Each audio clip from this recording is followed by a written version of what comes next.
The lorry rules the roads. They've grabbed the freight off the railways, they can bully their way into the traffic stream, and while we're down here, the driver's somewhere up there, cocooned in his cab. The railways saw it coming and were soon appealing to our common sense to tempt us back. On the whole, we took no notice. Well, we remained nostalgic about steam trains because once every little boy, and no doubt lots of little girls, wanted to be an engine driver. But it was all too late.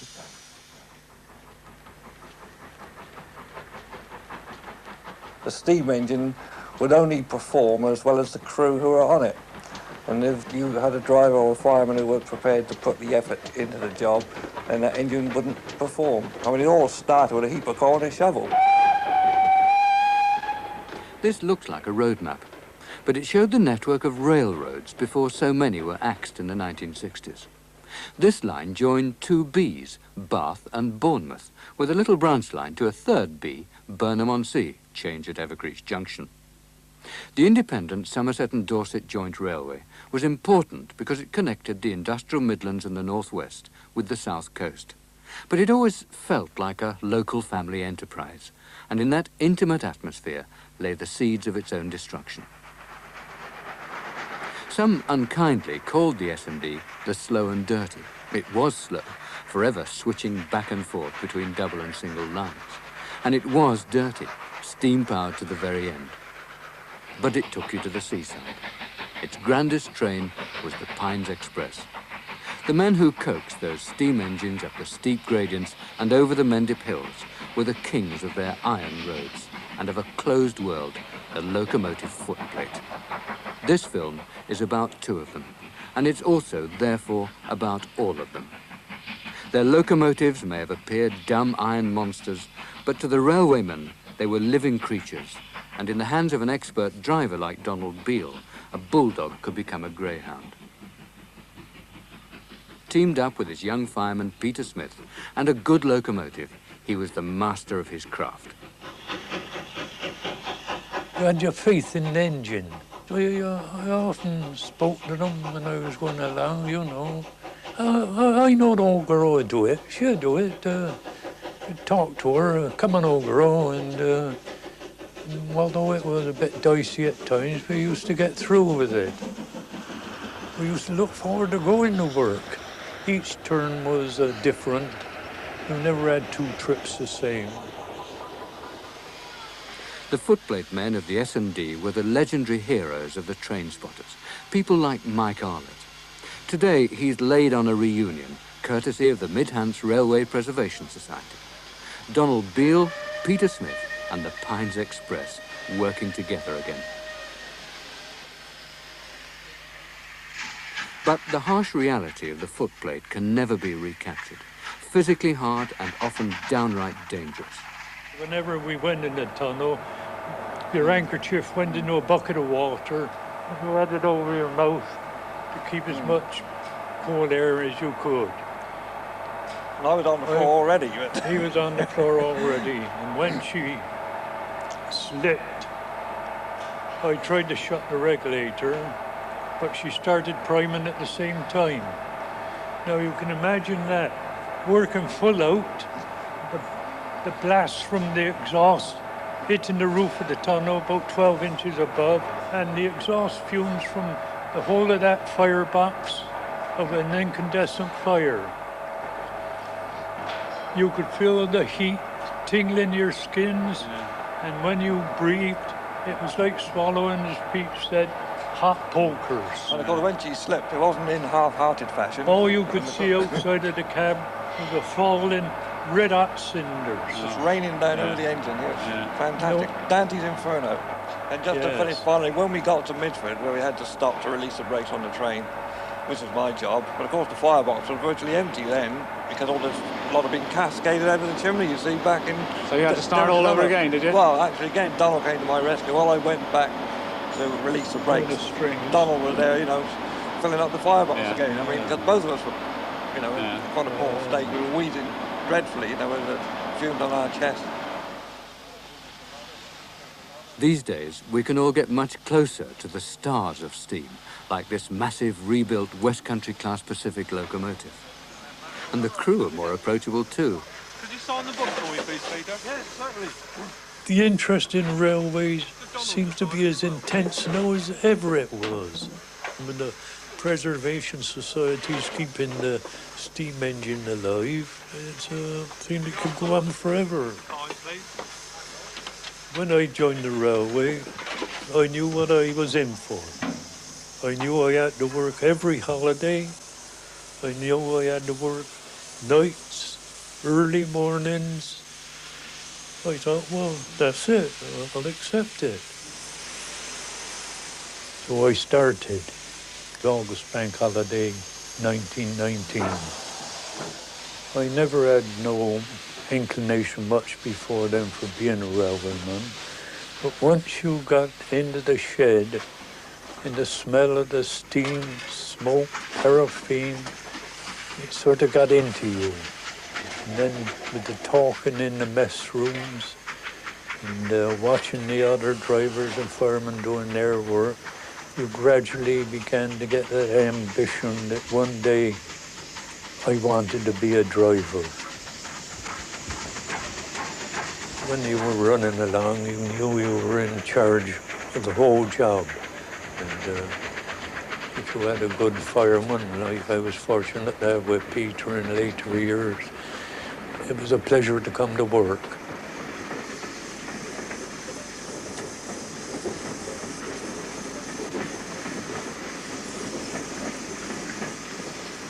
You had to have your eyes outside, and your nose was constantly, was that the smell of a hot big end? Your ears would catch perhaps a squeak, something's dry out there, or perhaps a psst of a piston gland beginning to blow. All your senses were keyed up as you went along, even your feet. If you went over a rail joint and it dipped a little bit, your interest was sustained all the time. Yeah, I remember working excursion to Bournemouth. And I thought to myself, oh, what a lovely job this is. I'm going down to the Bournemouth and I'm getting paid for it going down there.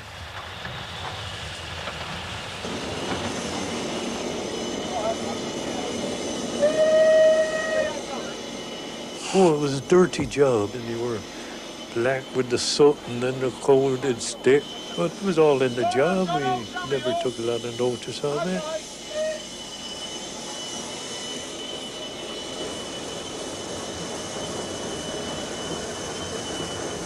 Does it feel the same or different? Just the same as ever. Yes. Can you imagine yourself somewhere between Bournemouth and Bath now? Yes, and I wish I was doing the whole trip. You wish you were? Yeah, you feel the motion through the floorboards the same. And what sort of things will you be looking out for now, Donald? Anything out the normal. You look out to see that your line's clear. You look for children or obstacles on the track. You've got to get the train into the destination on time and the passengers walking safely away. Yeah. That's all our job is. And what about when you got to a steep bank? How did you manage to maintain speed? What did you have to do? Well, that was Peter's job. We work as a team. Yes. I use the steam that Peter creates with good firing. A good fireman, he never wastes coal. He doesn't waste steam blowing off at the safety valve.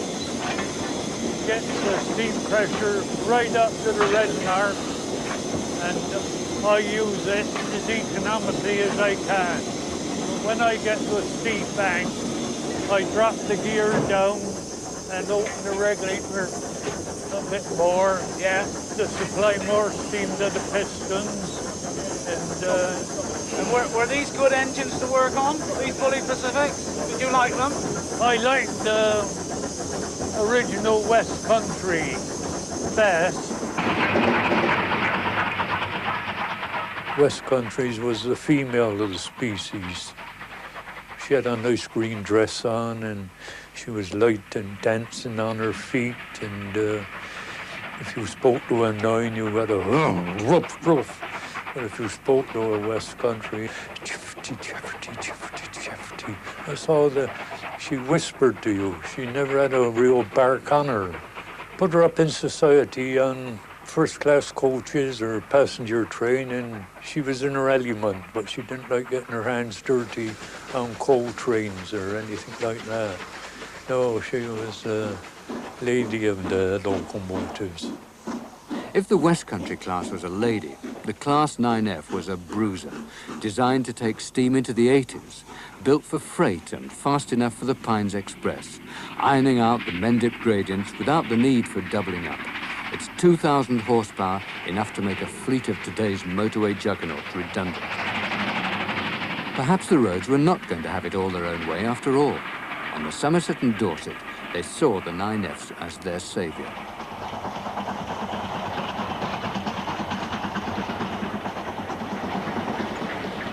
But even the 9Fs couldn't save the line. Government policy was one juggernaut that couldn't be stopped. This was Evercreech Junction.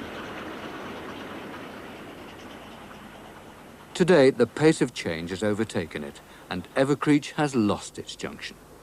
The station master's house was sold, and the old trackbed, which Donald Beale travelled for over 40 years, lies somewhere under the front lawn.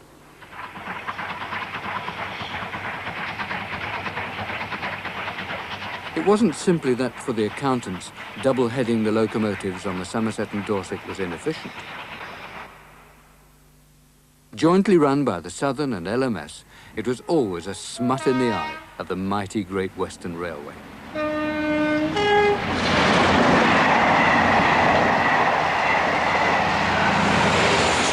When its successor, British Rail's Western Region, got control of the S&D, closure was inevitable.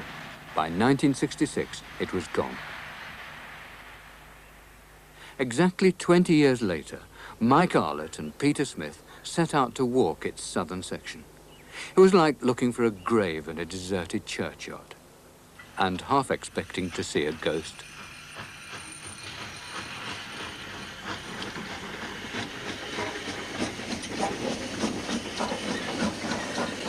This signal box governed the web of lines at Temple Combe, which was the junction of the Southern Railway's line to Waterloo and the Somerset and Dorset.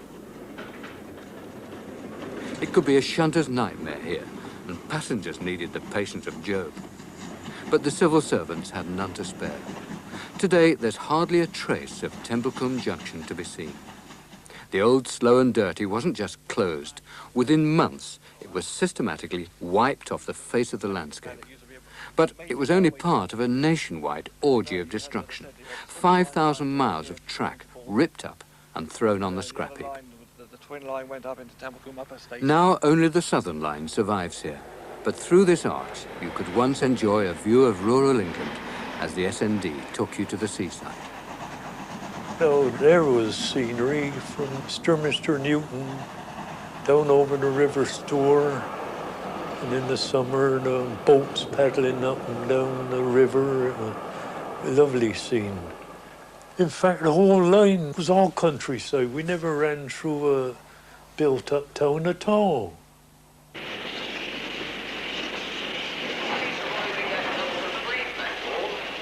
Will be a stopping train to Bournemouth calling at Evercreech, Stourbridge, Sturminster Newton, Shillingstone, Blandford, Ladygate, Broadstone, Temple Combe, Sturminster Newton, Stourbridge, Shillingstone, to Blandford. Yes, it was a marvellous scenic railway.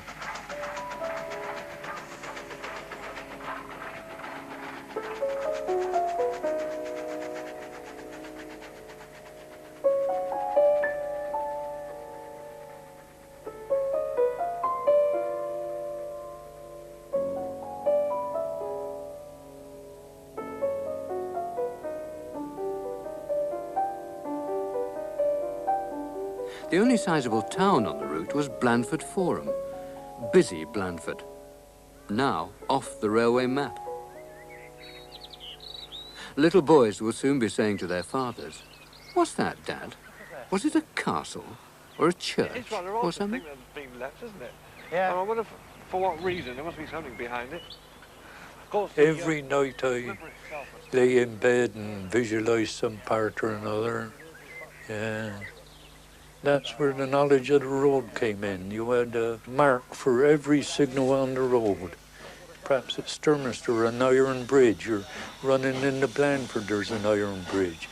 The rattle of that iron bridge would, I know where, 50 yards ahead, there's a home signal up in the bank. And another time you'd get a rock bottom in the track, and you get a rrrr as you went over it, and the overbridge where you dive under, and they all register in your mind and tell you exactly where you were to. And going over the same road day in, day out, year in, year out for 30, 40, 50 years, you began to know it. I was just a schoolboy, a sort of train spotter when I first met Donald.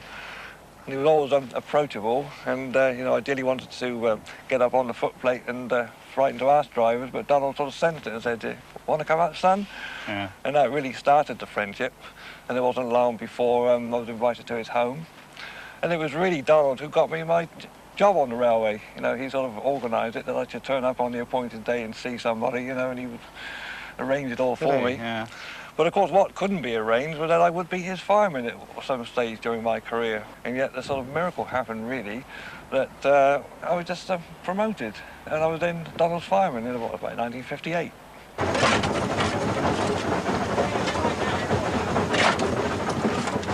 The footplate environment is compounded of sort of heat, dirt, violent movement, and nothing is achieved without hard physical effort. The West Country Pursuit, for example, the great area on one of those is about 38.5 square feet. So we're talking about 40 domestic fireplaces, if you like. So probably you could shovel during your 8 or 9 hour shift something in the order of 6 to 8 tons, depending on the load and how the engine was worked. And it's all done on a moving platform. And when you're travelling at 60 to 70, 80 miles an hour, it takes quite a bit of time really to get your sea legs, really, I suppose. The fireman was also responsible for the injectors, is feeding water into the boiler. He also had to make sure that he was disengaged from firing to assist his driver in sighting signals. And generally, he wasn't just a cold shoveler, there was more to the job than that. And if it was done well, it was a real craft, and it was, I thought it was lovely to watch when a fireman did his job well. It all stemmed down really to physical effort, skill, and a feeling for the locomotive that you were working on. Footplate work is teamwork, really, and Donald and I worked as a very good team. As a driver, Donald was a marvellous chap to work with. Because in fact, drivers had it in their power to make life very hard for firemen. But Donald respected his firemen, and I think just about every fireman who ever worked for Donald respected him. In the old days, the old driver, he was an uncrowned king, and some of them wouldn't speak to you all day. And, sometimes if you would be firing a bit, and if they thought you were putting a bit too much on, they'd simply kick the shovelful all over the footplate. That's what made a lot of us think, well, if I ever get the chance to be a driver, I'll treat my mate different than that. But they were some old so-and-sos in my early days. There's nothing to beat it. I mean, you're a hand engine, aren't you? You're your own boss. Pete and I, you're on our own boss, and nobody can come up and say, do this, do that, or the other. We can simply say, get off the footplate. Yeah. But as long as you kept your nose clean, done your job properly, you never saw a boss from one year's end to another. Was that the main appeal of the job then, the fact that you were your own boss all the time? No, it was open air. Was it? Yes, you were out in open air all day long. You saw every season. Yeah. The snow in the winter, the primroses in the spring, the summer. Pete and I, we had many a struggle up over the Mendits, and sometimes the harder the job, And the more we had to struggle, the more pleasure we got at the end of the day, knowing that we got through. And What was it, a sense of achievement of actually beating the elements? if you were on early turn, say 2:45 mil or the 3:30 goods, you took your breakfast with you, and as and when the occasion arose, we were back in the siding, right? 5-10 minutes. You simply set that to and fried up. I'll hold the shovel while you get the sausages. All right, we'll have a couple of top of it in. Got it, Donald? Yeah.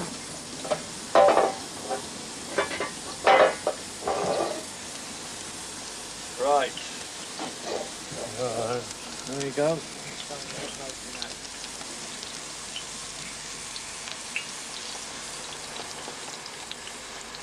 Shake them over, Pete. There you go.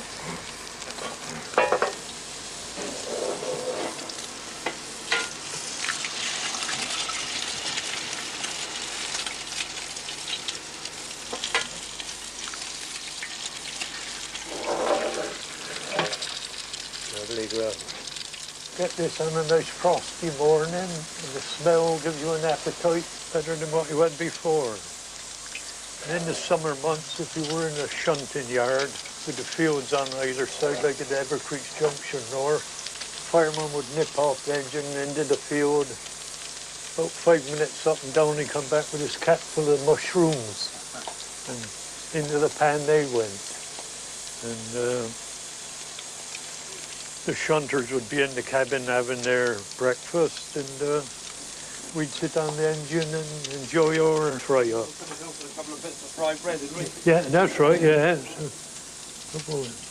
Turn them over, they look lovely and brown, Pete.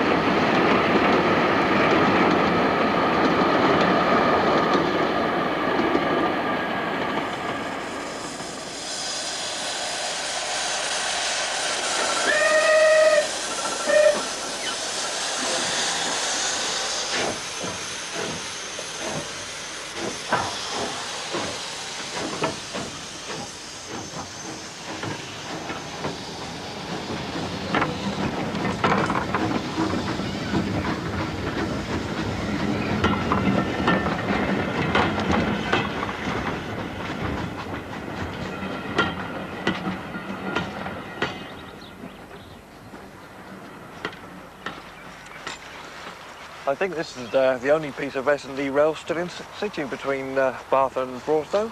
Well, I didn't think there was any, so that's something I've learned. Oh, there you are, look. And I would imagine this is part of the old signal box. Yeah.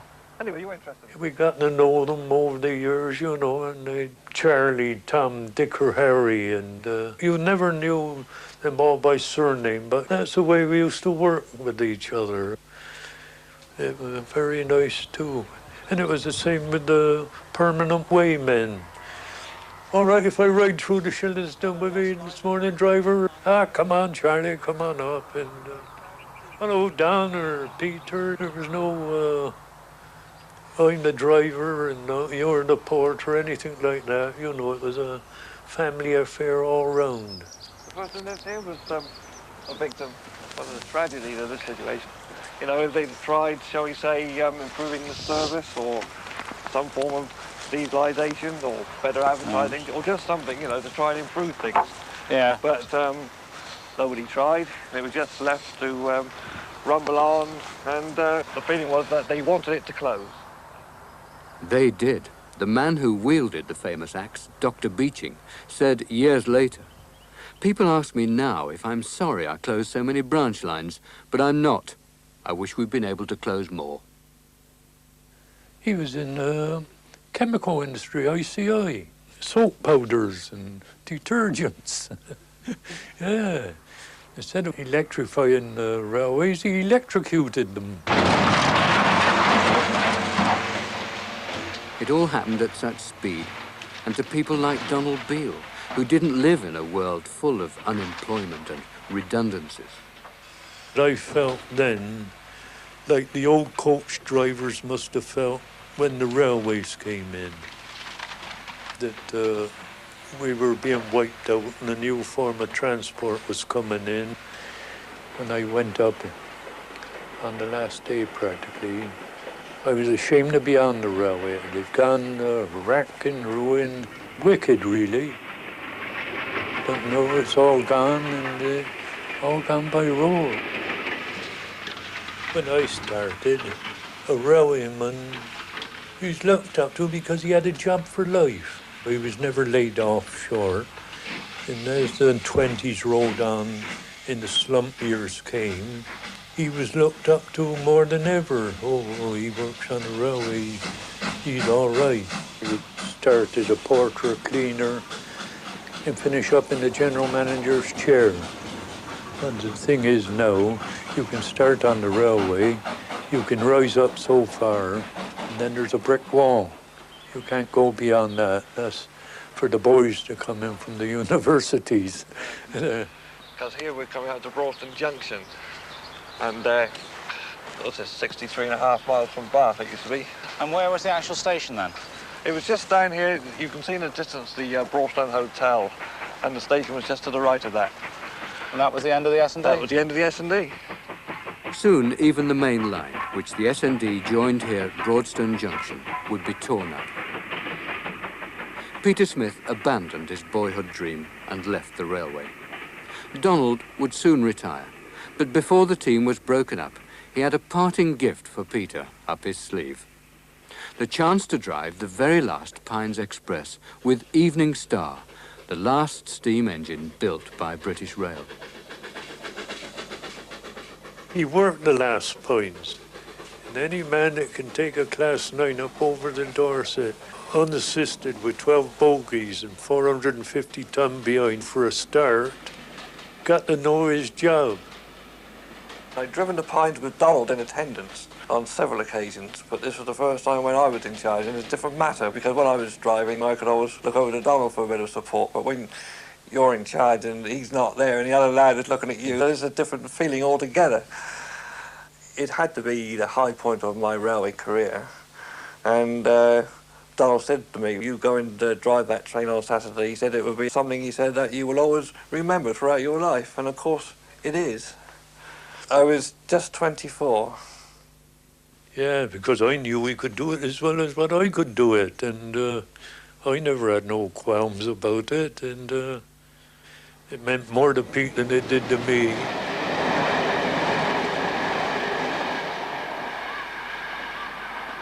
Thousands of people from the mill towns of the northwest and from the city of 1,000 trades, Birmingham, got their first glimpse of the sea here. On summer Saturdays, trains loaded with happy holidaymakers poured into Bournemouth from all directions, while last week's visitors went home. By through trains to Manchester, Liverpool, Leeds, Cleethorpes and Sheffield, they wound their way back up to Somerset and Dorset. The railway today stops just short of its old destination and is no more than a siding on the end of a marshalling yard. Bournemouth West Station itself has its own commentary on all that's gone before. It's a road and a car park.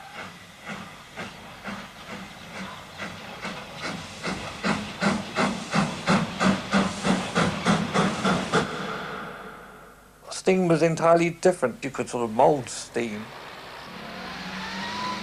You get back, you were proud of what you'd done. You discuss it with your colleagues. You know, we took 500 tons up Parks and Bank today or something, and say, did you? They would relate that to physical effort. They could sort of sense what you've been through. There was this sort of comradeship.